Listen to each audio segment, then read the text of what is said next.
현대를 살아가는 많은 사람들은 여러 가지 이유로 두려움에 사로잡힌 그런 삶을 살고 있습니다.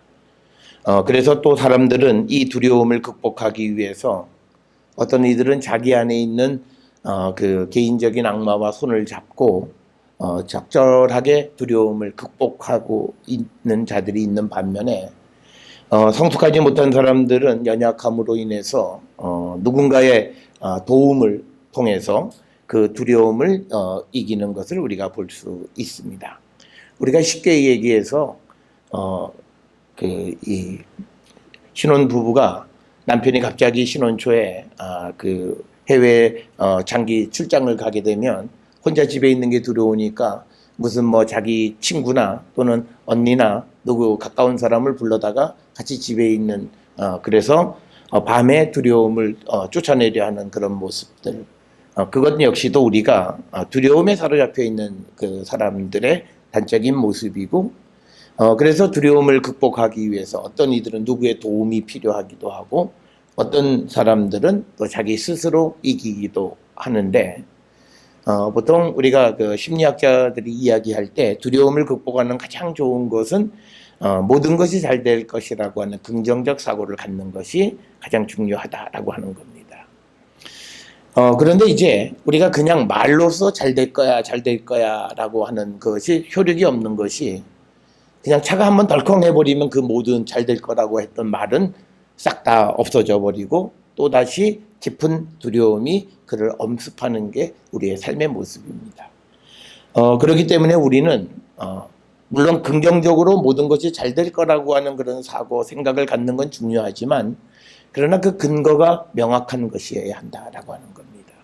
정말 그 근거가 내가 믿을 만한 것에서 내가 정말 이것을 이길 수 있다. 그리고 그것으로부터 내가 확신을 얻고 내가 두려움을 극복할 때 정말 그 두려움을 극복할 수 있는 것이지, 그렇지 않고 임시방편적으로 누군가가 사람을 통해서 괜찮아, 오늘 잘 될까, 오늘 하룻밤 잠 같이 자주는 것으로, 그러면 내일은 또 다른 사람의 도움이 필요하고 또 그 다음날은 또 계속해서 다른 사람들이 필요한 그런 모습들을 보게 됩니다.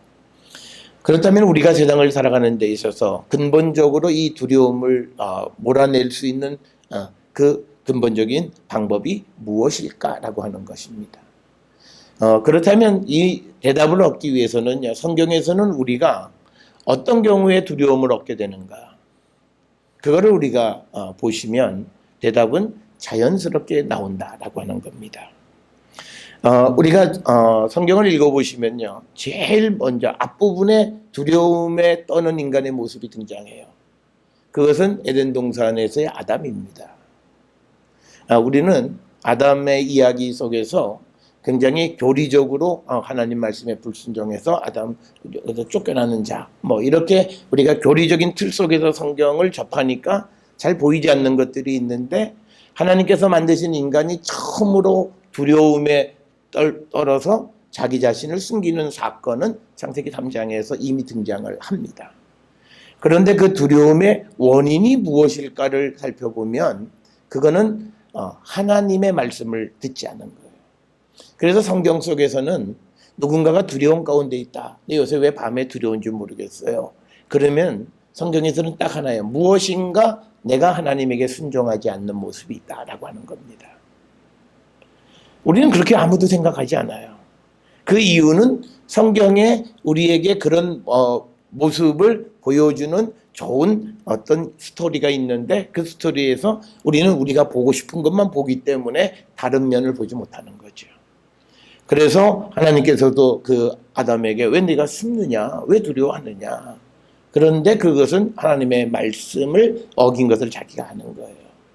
그래서 자기가 그것을 인지하지 못하더라도 자기 몸은 이미 내가 하나님으로부터 내가 떠나 있다라고 하는 것을 알므로 인해서 내가 하나님이 나를 지켜주신다라고 하는 것이, 내가 입으로는 하나님 날 지키셔, 기도도 하고 다 해요. 그런데 내 몸은 내 삶이 어떻게 살았는지를 다 기억하고 있어요.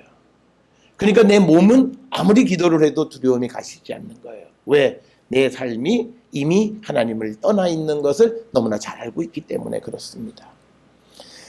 우리가 사무엘상 16장 14절에 보면 사울의 이야기가 등장합니다. 사울의 이야기에 보면 사울은 처음 하나님께서 택하신 이스라엘의 왕이었지만 그러나 그가 하나님의 말씀을 듣지 않으니까 하나님 그를 떠나세요. 그래서 여호와의 영이 사울에게서 떠나고 오히려 그에게 여호와께서 부리시는 악령이 그를 번뇌하게 한다라고 하는 거예요. 그러니까 내가 고민하고 그리고 내가 어떤 근심하고 걱정하고 그래서 두려움에 확 사로잡혀 있는 것은 성경으로 봐서는요 딱 하나예요. 주님과 거리가 있기 때문이에요. 그리고 좀 더 구체적으로 주의 성령이 그 안에 계시지 않기 때문이다라고 하는 거예요. 이거는 성경이 우리에게 보여주는 거예요. 그런데 우리는 문제는 뭐냐면 이걸 인정하고 그렇구나. 그러니까 내가 기도하는 것도 싹 바꿔서 주의 성령이 내게 임하시기를 기도해야 되는데 우리는 내가 벌써 그 예수님 만나고 다 체험했는데 무슨 나한테 성령이 안 계시. 성경이 그렇게 우리에게 가르쳐 주고 있고 성경이 우리에게 그렇게 말을 해. 그러니까 이거를 뒤집어서 얘기하면 뭐냐면요. 내가 세상을 살아가는데 갑자기 언제부터 두려움이 자꾸 생겨요. 그러면요. 이게 영적으로 나를 돌아볼 수 있는 하나의 신호탄이에요. 이게 내가 뭔가 하나님하고 거리가 벌어진 거 아닌가? 내가 왜 이렇게 두려워하지? 이걸 느낄 줄 아셔야 돼요. 그게 영적인 민감성이 있다는 거죠. 우리는 그러면 오늘 뭐 꿈을 잘못 꿨나? 우리는 그렇게 생각해요. 그런데 성경에서는 사람이 두려워하기 시작하는 것은 영적으로 하나님과 거리가 생겼다는 것을 우리에게 보여주는 거고 하나님의 영이 떠난 사람들에게서 나타나는 현상이 두려움이에요. 그건 아담도 그랬고 사울도 마찬가지였다는 거예요. 그렇기 때문에 우리의 삶 속에서도 우리가 왜 갑자기 내가 이렇게 두려워하지? 내가 왜 이렇게 불안하지? 내가 왜 이렇게 걱정스럽지? 그렇게 되어질 때 우리는요. 내 자신의 믿음을 바닥부터 다시 한번 돌아보셔야 돼요. 그렇게 해서 내가 어딘가 틈새가 생기지 않았는가를 돌아보셔야 돼요. 그게 내 믿음을 내가 다져가는 겁니다. 그래서 사무엘상 15장 19절에 보면 딱 대답을 해요. 여호와의 목소리를 청종하지 않았기 때문에 하나님의 영이 사울에게서 떠나요. 그러면서 그에게 나타나는 현상이 불안해요. 그래서 우리가 잘 아는 것처럼 다윗이 이제 뮤직 테라피를 처음 시작하는 거잖아요. 하프를 켜서 그의 악령을 쫓아주는 거예요. 마음의 평안을 얻게 하는 거예요.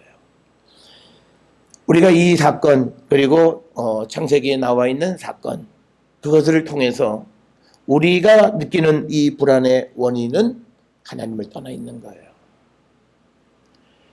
그러면 우리가 이 두려움을 우리가 극복하기 위해서 우리가 어떻게 해야 되겠는가라고 하는 겁니다. 사람이요 세상을 살아가면서 두려움이 있으면 일을 잘 하지 못해요. 뭘 하고 추진해 나가다가도 이거 잘 안 되면 어떡하지? 그러면 주저앉게 돼요. 이게 막 달려가야 되는데 이게 가다가도 자꾸 브레이크가 걸려요. 혹시 이게 잘못되는 거 아닌가? 그러니까 우리가 요즘 어느 유명 메이커의 차가 달리다가 폭발하는데 이제 그 차는 누가 타겠어요? 내가 아무리 새 차라도 달리다가 언제 어떻게 불이 나서 내가 어떻게 죽을 줄도 모르는 그런 위험, 그 두려움이에요.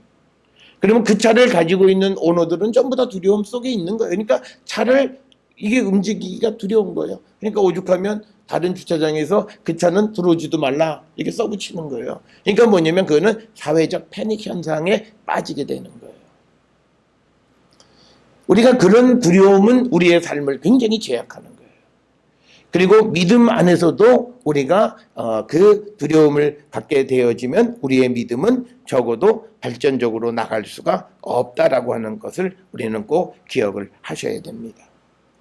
두려움이 얼마나 힘드냐면요. 욥기에서 욥이 제일 힘들었던 거는 자기 몸에 난 상처 이런 거 아니에요.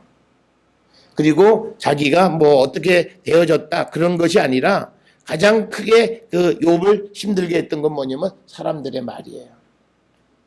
쟤는 하나님한테 벌 받았다.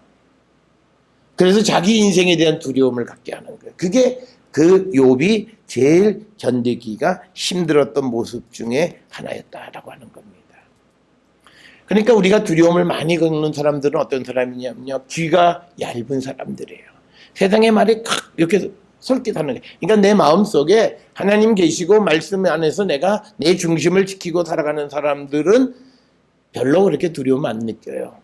왜냐하면 원칙적인 이야기가 성경 말씀 속에 다 있어요. 그런데 사람의 말에 딱 들으면 그게 솔깃해요. 그리고 그게 나에게 잘 맞는 것 같고 그게 내가 찾는 대답인 것 같아요. 그런데 그게 궁극적으로 나에게 대답을 주냐면 그렇지가 않는 겁니다. 그러면서요, 이게 두려움이 있으면 참 묘한 게 내가 하나님 앞에 기도가 안 돼요. 여러분 마음속에 불안하고 염려스럽고 걱정하면 집중해서 기도가 안 되잖아요. 그러니까 이 두려움이라고 하는 것은 하나님을 떠나면서 생겨나고 그 두려움 속에 있으면 내가 하나님을 찾는 일을 막아요. 왜? 그래야 내가 영원히 두려움 속에 살잖아요. 그러니까 이 두려움에 한번 빠진 사람이 두려움에서부터 벗어나는 일은 굉장히 어려운 거예요. 그러니까 우리는요, 이 두려움 속에 빠지지 않으려 하는 그런 노력이 우리에게 필요하다라고 하는 겁니다.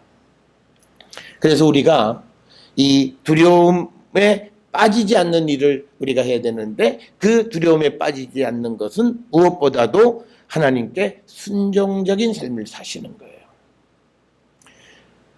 그러면 두려움에 빠진 사람은 어떻게 하는가라고 하는 거예요. 그거는 뭐 대답은 딱 하나예요. 우리가 주께로 가까이 가는 거예요. 그런데 앞에서 말씀드렸듯이 주께로 가까이 가는 일이 쉽지가 않아요.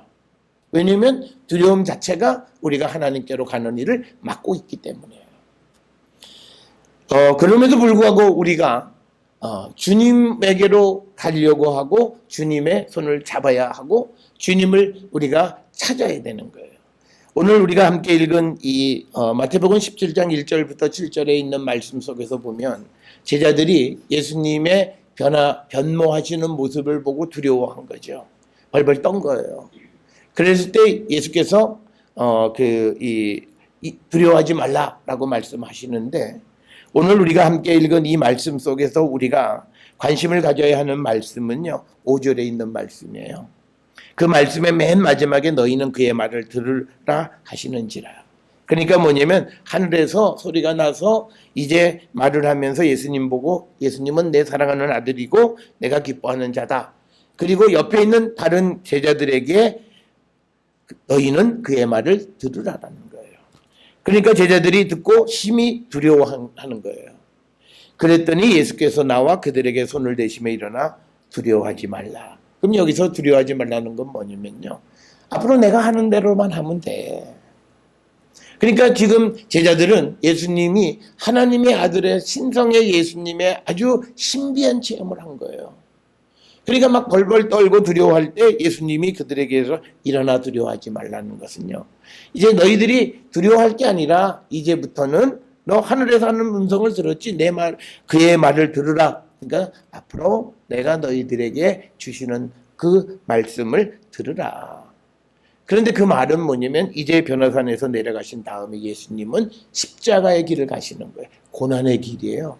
그러니까 예수님이 영광스럽고 막 출세하고 막 그냥 사람이 모이는 게 아니라 이제 예수님이 잡혀서 사람들에게 모욕당하고 사람들에 의해서 죽임을 당하는 그 사건 속에서 예수님 말씀하시는 내 말을 듣기만 하면 돼. 그래서 제자들에게 일어나 두려워하지 말라. 그러니까 우리에게 일어나라고 하는 이 말씀은요, 우리가 두려움에서 일어나는데 두려움에서 일어나는 것은 주의 말씀을 듣는 겁니다. 여러분, 우리가 오늘 이 시간 우리가 우리 자신에게 한번 스스로 질문해 보셔야 돼요. 내가 주님의 말씀을 듣는가? 내가 하나님의 말씀에 순종적인 삶을 살고 있는가? 그러면요, 여러분들은 어떤 두려움 속에, 만약에 순종적인 삶을 살지 않는다면 어떤 두려움 속에 우리는 살고 있는 거예요. 그 두려움이 나를 딱 붙잡고 있어서 하는 일들이 잘 되어지지 않을 거예요. 그리고 우리가 흔히 현대인들이 갖는 불면증, 그 불면증의 가장 큰 이유가 자기도 모르게 몸이 걱정하는 거예요.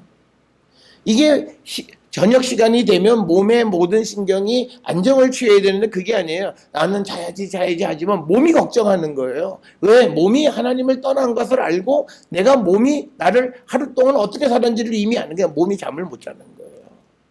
그러니까 두려워하고 불면증에 시달리는 거예요. 그런 사람들을 치료하는, 그러니까 우리가 믿음 안에 들어오는 사람들이 제일 고치기 좋은 병 중에 하나가 뭔지 아세요? 그게 뭐냐면요, 우울증하고 불면증은 믿음에 딱 들어가는 순간, 즉 온전한 믿음 안에 들어가는 순간 다 사라져요. 잠 못 자고 몇 년을 그냥 고통 속에 있던 사람이 예수를 영접하고는 그 문제가 싹 사라져요.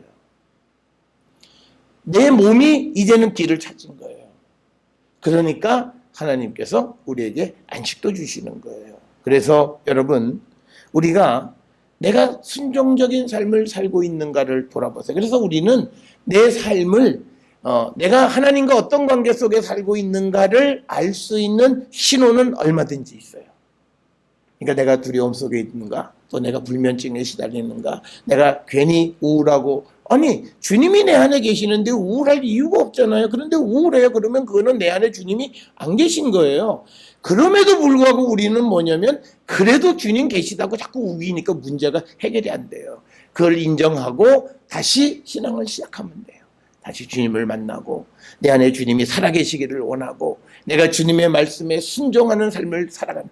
그러니까 우리 현대인들은요, 하나님 말씀에 딱 하나를 내가 말씀을 택해요. 그래서 그걸 살아요. 그러면서 나머지 모든 말씀을 다 살고 있다고 생각해요. 이게 착각이에요. 그러니까 내가 못하는 모습을 보지 않아요. 그러니까 우리 오늘날 젊은 사람들의 특징이 뭐냐면 자기가 잘하는 그것만 딱 보고 있어요.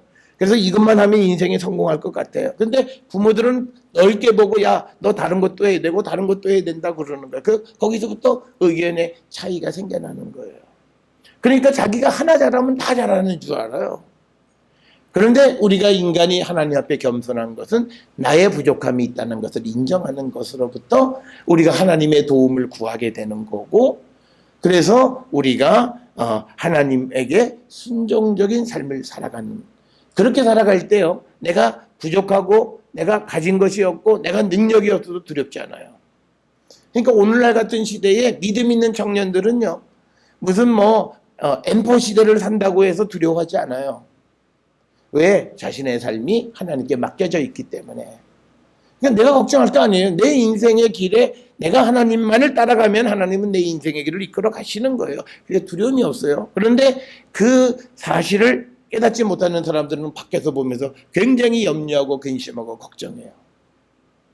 그러니까 우리가 오늘 우리가 느끼는 두려움의 원인은 뭐냐? 이것은 내가 하나님 누구이신 줄 모르고 하나님이 내 안에 계시지 않고 주님이 내 안에 계시지 않을 때 그가 느끼는 감정은 두려움이다. 그래서 두려움에서 일어나 두려워하지 말라라고 하는 말은 내 말을 믿고 따르라는 말씀과 같은 거예요.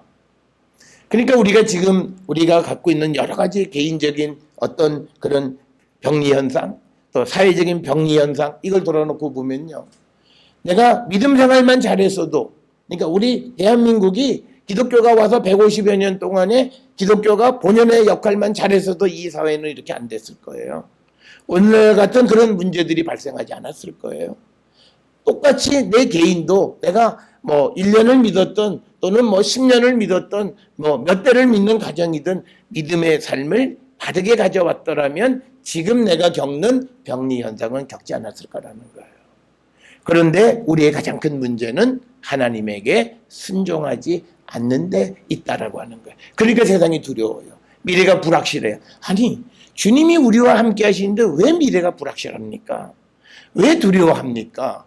왜 근심합니까? 성경에 보세요. 우리에게 이거에 딱 반대말만 있잖아요. 두려워하지 말라, 근심하지 말라, 걱정하지 말라, 염려하지 말라라는 말씀이 많은데 우리는 그걸 다 뒤집어서 근심하고 걱정하고 미래가 어떻게 될까 염려하고, 그래서 잠도 못 자고 자기가 해야 될 일도 제대로 못하는 이 모습 속에 우리가 처해 있는 가장 큰 근본적인 원인은, 그것은 우리가 하나님으로부터 떨어져 있다는 거예요.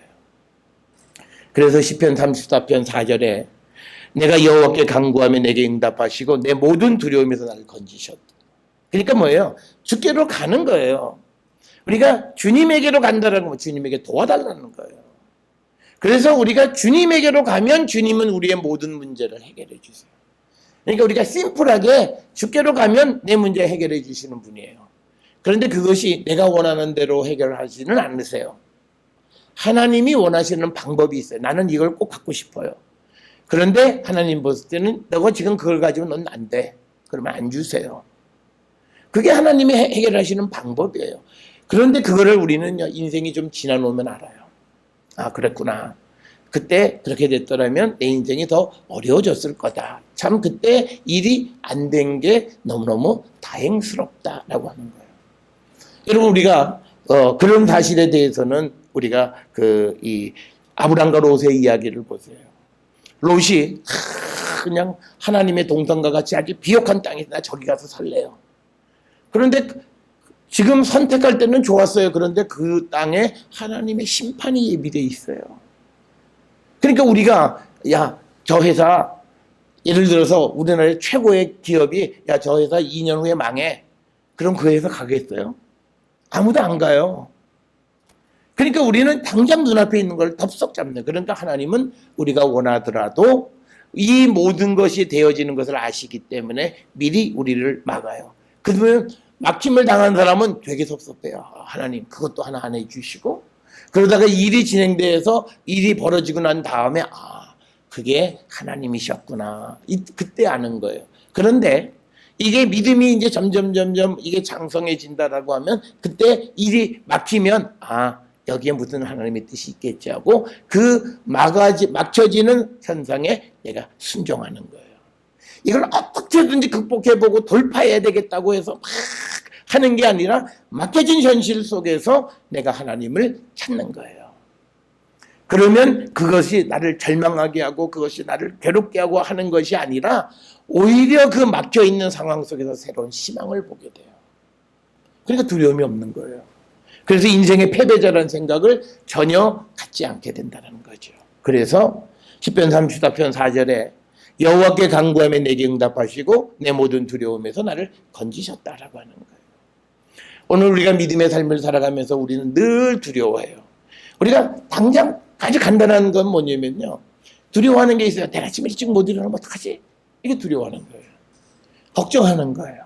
그러니까 불안하니까 어떻게 돼요? 그냥 시간마다 깨요. 내가 내일 아침에 외국에 여행을 가야 되는 새벽 4시에 일어나서 공항을 가야 된다. 그러면 그 시간을 지키기 위해서 일어나 보면 12시, 또 일어나 보면 1시, 일어나 보면 2시. 그러니까 이건 뭐예요? 불안하니까 잠을 제대로 자지 못하는 거예요. 우리가 살아가는 모든 삶은 불안 속에 살아간다는 거예요. 그래서 우리가 이 불안을 떨쳐버리는 것은 우리가 하나님께로 가는 거예요. 하나님께로 가는 거예요. 우리에게 주님이 아까 17장 7절에서 일어나 두려워하지 말라라고 하는 이 말은 내 말을 들으라는 얘기예요. 제자들에게 내 말을 들으라고 하시는 말씀이에요. 그래서 오늘 이 아침에도 우리에게 일어나 두려워하지 말라고 하시는 말씀은 너희들이 내 말을 들으면 두려워할 게 아무것도 없다는 거예요. 그래서 저는 우리 모든 성도들이 두려움을 우리가 이기는 법이 뭐냐? 그것은 주님의 말씀을 듣는데, 특별히요, 좋은 일을 따라가는 건 너무나 즐거워요. 그런데 고난의 길을 따라가는 그것을 들으셔야 돼요. 우리가 그 고난을 따라가는 것을 우리가 들을 수 있으려면요, 우리가 이사야 12장 2절에 보면 보라 하나님은 나의 구원이시라 내가 신뢰하고 두려움이 없으리니 주 여호와는 나의 힘이시며 나의 노래이시며 나의 구원이십니다. 그러니까 내 믿음의 고백이 주님에 대한 신뢰가 있는 거예요. 그러니까 이런 거죠. 내가 정말 절친이에요. 그런데 그 절친 때문에 내가 손해를 봤어요. 그런데 내가 정말 절친이면 그 친구한테 화가 나는 게 아니고 오히려 그 친구가 염려스러운 거죠. 야, 친구야, 너 괜찮아? 난 괜찮아. 그런데 우리는 그렇지 않잖아요. 내 거 이제 받냐 못 받냐부터 나에게 큰 손해가 올 거냐 안 올, 이걸 생각하면 이미 두려워하는 거예요. 그러니까 우리가 우정이라고 하는 건요, 큰 어려움이 닥쳤을 때 보면 알아요. 그때 자기만 딱 챙기려고 생각하면 중요한 게 내 가족, 내 걸 챙겨야지. 걔는 걔가 알아서 하겠지. 그게 아니라 어려운 속에서도 우리가 같이 뭔가를 좀 도와주고 잘 되기 위해서 도와주다가 그가 열심히 노력했지만 안 될 수 있잖아요. 그랬을 때 그를 먼저 한 번 더 걱정해주고 위로해줄 수 있는, 그게 두려움이 없는 거예요. 그러니까 우리는 이거 어떡하지? 내가 이게 됐으면 내가 앞으로 내가 뭐 하려고 그랬고 이것도 안 되고 저것도 안 되고, 마치 그래서 인생 전체가 다 어떻게 흐트러진 것처럼 걱정하고 근심하는 것은 그 뭐냐면 그 친구에 대한 사랑이 없기 때문에 그래요. 신뢰가 없기 때문에. 그래서 성경에 뭐라고 말씀하냐면요, 요한일서 4장 18절에 사랑 안에는 두려움이 없고 온전한 사랑이 두려움을 내쫓나니 두려움에는 형벌이 있습니다. 두려워하는 자는 사랑 안에서 온전히 이루지 못하였느니라. 그러니까 여러분들이요, 자녀에 대해서 두려워하면 자녀에 대한 사랑이 없는 거예요. 내가 자녀를 그러니까 내 방식으로 사랑하는 거예요. 정말 그 자녀의 삶에 대한 애착과 사랑이 있으면요, 두려움이 없어요. 그 자녀에 대한 믿음만 생기는 거예요. 그래서 희망을 갖는 거예요. 그러니까 지금 당장 뭘 못해도 우리가 어른들이, 요즘은 좀 부모들이 덜하지만 옛날에 나가 죽어라, 뭐 그런 얘기도 뭐 흔히들 하시고 그랬잖아요. 그런데 그게 아니라 자녀를 믿는 거예요. 온전한 사랑이 있으면 자녀에 대한 두려움이 없어요. 지금 잘 못하고 지금 여러 가지 걱정거리가 되고 지금 근심거리가 되고 때로는 부모의 가정의 수치거리가 된다 할지라도 그 자녀에 대해서 우리가 사랑하면 두려움이 없는 거라는 거예요. 똑같이 마찬가지예요. 내가 예수 믿음으로 인해서 내게 고난이 온다고 해도 하나님에 대한 사랑이 있으면 그거 개의치 않는다는 거예요. 그런데 하나님 사랑하지 못하면 내가 믿음 생활 아무리 잘한다고 해도 그 믿음 생활은 온전한 게 아니라 하나님 사랑하는 게 아니었다라고 하는 거예요. 그러니까 우리는 어려워져 보면 그 사람을 알 수가 있어요. 그래서 우리가 요한일서 4장 18절에 있는 사랑 안에 두려움이 없다는 거예요. 여기서 말하는 사랑은요, 하나님의 사랑 안에 거하는 사람은 두려움이 없어요. 여러분, 우리가 꼭 기억하시는, 하나님 우리를 사랑하세요. 그 사랑이, 하나님이 내가 세상에서 좋고 영광스러운 자리에 갈 때 하나님이 그래 너는 하나님의 사람이야, 그게 아니에요. 우리가 망해서 찌질하고 아무 역할을 못하고 그런 처지에 있을지라도 하나님의 사랑은 변함이 없어요. 그리고 우리를 사랑하시. 그러니까 우리가 세상을 살아가면서요, 자녀들이 왜 문제아가 생겨요? 내가 뭘 잘못했어요? 그러면 집에 들어가면 부모가 괜찮아 이렇게 안아줘야 되는데, 나 집에 가면 맞아 죽어. 그러면 이 아이는 집에 안 들어가요. 왜 들어가겠어요? 맞아 죽는데. 부모의 사랑을 알면 잘못했어도 그냥 쭈삣쭈삣 집에 들어가서 부모 앞에 그랬을 때 부모가 그를 안아주고 사랑해 줄 때 문제는 해결돼요. 뭐 부모와 자녀 간에 무슨 소통이 안 되고 뭐 대화가 안 되고 뭐 우리가 그런 거 안 해봤는데 갑자기 생겨. 그런데 문제는요, 정말 내가 지금 무엇을 해야 할 때인가를 분명히 알아야 돼. 자녀에게 내가 부모에게 지금 내가 사랑을 베풀어 줘야 할 때인가를 분명히 알아요. 근데 우리 부모들은 거꾸로 하는 사람들이 많아요. 안아줘야 될 때 매질하고요, 매질해야 될 때 안아주는 거예요. 그러니까 이상한 사람이 다 돼버리는 거예요. 그래서 우리가 이 하나님이 우리를 사랑하신다는 거예요. 그러니까 부모가 자녀에게요, 아빠가 얼마나 사랑하는지 알지? 더 이상 말할 필요 없어. 아이가 끄덕이면 그 가정은요, 그 아이가 무엇을 하든지 간에 부모의 기대와 가정의 기대를 저버리지 않아요. 그 사랑을 알기 때문에. 그리고 문제를 절대 밖으로 가져가지 않아요. 여러분, 이렇게 돼야 돼요. 이런 일이 있으면 안 되지만 자녀들이 좀 어디 가다가 뭐 남녀를 만나고 잘못해서 잘못된 일이 있어도 그거를 제일 먼저 상의하는 게 부모가 돼야 돼요. 그래서 부모가 솔루션을 제시해 줄 수 있고 부모가 사랑으로 그거를, 이게 가정 망신시켰다고 그냥 뭐 오기만 해봐라 그래서 애가 밖으로 뱅뱅 돌아다니고 친구 집 돌아다니고 그러면 이미 망가진 거예요. 그러니까 사랑 안에는 두려움이 없는 거예요. 내가 잘못했어도 우리가 하나님 앞에 나갈 수 있는 건 뭐예요? 하나님의 사랑을 믿기 때문이에요. 이 사랑이 흔들리면요, 하나님 앞에 못 가요. 그러니까 하나님과 멀어지니까 두려움이 생겨요. 그러니까 하나님 앞에 가까이 가지를 못하는 거예요. 그래서 우리에게는 그 문제가 해결되는 게 아니라 두려움만 가득 차게 되고 문제는 해결되어지지 않는다. 그래서 요한일서 4장 18절에서 우리가 주님의 사랑을 온전히 깨닫게 되어질 때 우리는 두려움 없는 삶을 살아갈 수 있습니다. 여러분, 우리가 세상 살아가면서 내가 좀 뭐가 잘 안 된다고 해서 하나님 날 우습게 여기지 않으세요. 내가 좀 사랑구실 세상에서 못하는 것 같아도 하나님 우리를 우습게 여기지 않으세요. 동일하게 우리를 소중하게 여기시는 거예요. 그런데 사람이 문제예요. 이 아이를 통해서 내가 영광을 보고 싶은 부모들의 그 욕망이 있어요. 그 욕망에 충족이 안 되니까 그냥 자녀들을 그냥 달달 볶아요. 그러니까 부모와 자녀 사이의 관계가 완전히 깨져버리는 거예요. 그거 아니에요. 그냥 그 아이가 있는 그대로 귀하고 존귀한 거예요. 뭘 하는 건 상관이 없어요. 그런 사랑을 우리가 줄 수 있어야 돼요. 그래서 뭔가 사회적으로 뭘 얻어야만 그게 사랑인 그런 것이 아니다라는 거예요. 그래서 우리가 이 하나님의 사랑 안에 있을 때 그 사람은 두려움 없이 살아가는 거예요. 여러분이 세상에 살아가면서 우리가 두려움에서 일어서기 위해서는 그 그리스도의 사랑을, 하나님의 사랑을 다시 한번 확인하셔야 돼요. 그래서 저는 제가 유학할 때 항상 제가 늘 의지했던 건 뭐냐면, 유학하면 좀 어려울 때도 있고 그러면 늘 나를 위해서 기도하시는 어머니를 떠올려요. 그러니까 뭐냐면 내 어머니는 항상 아들을 위해서 기도하시는 거예요. 새벽에 기도하고 그 사랑을 내가 알아요. 그럼 그게 힘이 되는 거예요. 다른 거 물질적으로 다른 것으로 해주냐 못 해주냐 그건 중요한 문제가 아니에요. 부모의 사랑을 멀리 떨어져 있지만 그걸 알게 되는 거예요. 그래서 우리가 하나님의 사랑 안에, 십자가의 사랑에 우리가 다시 돌아가게 될 때 우리는 두려움을 이길 수 있습니다. 세상의 환경은 십자가예요. 죽음이에요. 그렇지만 그 속에서 우리는 두려움을 갖는 게 아니라 새로운 희망을 발견하는 자들이 될 수 있다라고 하는 겁니다. 사랑하는 성도 여러분, 우리가 처해 있는 환경 속에서 내가 두려움 속에 있을 때에 주께로 가서 주님의 십자가를 발견하시고 하나님의 사랑을 찾으세요.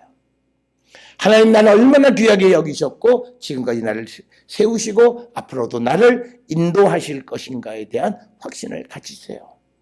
그러시면 그 신뢰, 그 믿음, 그 사랑이 여러분의 모든 두려움으로부터 여러분을 해방시키시고 여러분의 삶에 기쁨을 주시는 그 은혜를 체험하게 될 것입니다. 우리 모든 성도들이 인생의 모든 두려움에서 자유로워지고 주님의 사랑을 체득하는 우리 모든 성도들이 될 수 있기를 주의 이름으로 축원합니다. 기도하시겠습니다.